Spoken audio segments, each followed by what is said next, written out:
Natatanging desisyon.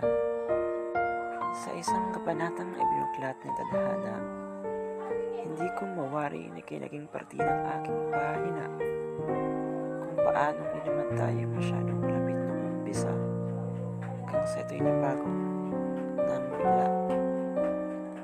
Nagkakilala bilang magkaibigan, bawat araw ay ating pinupunan, bawat pahina ng ating kabanata ay masaya nating pinagsasaluhan hanggang sa pagtingin ko'y nabuo ng tuluyan.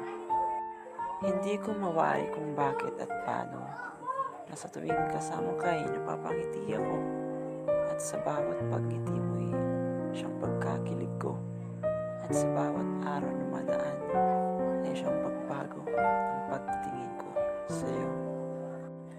Ang himig ng aking lihim na pagsintay iyong nabatid, tila para kung naging malayang ibon sa kataasang himpapawid.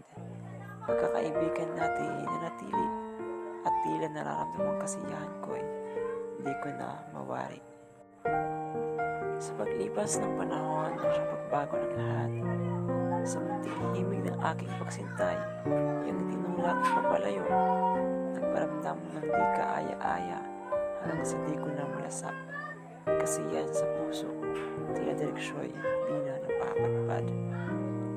Sa isang maliwalas na araw, habang mukha ko'y balot ng ngiti kasiyahan, sa gitna ng ating biruan, ika'y bumitaw ng isang katanungan. Pinikang ilang katagang nagpahinto sa pagsulat ni tadhana sa ating pahina. Pagkakaibigan natin ni nais mong manatili sa maikling panahong pagtanggap sa nabunyag na pagtingin ko sa iyo. Nag-iba, tila ko ngayon yung sinusubukang huminto patungkol sa pagtingin ko sa iyo na dapat ko na palang isuko.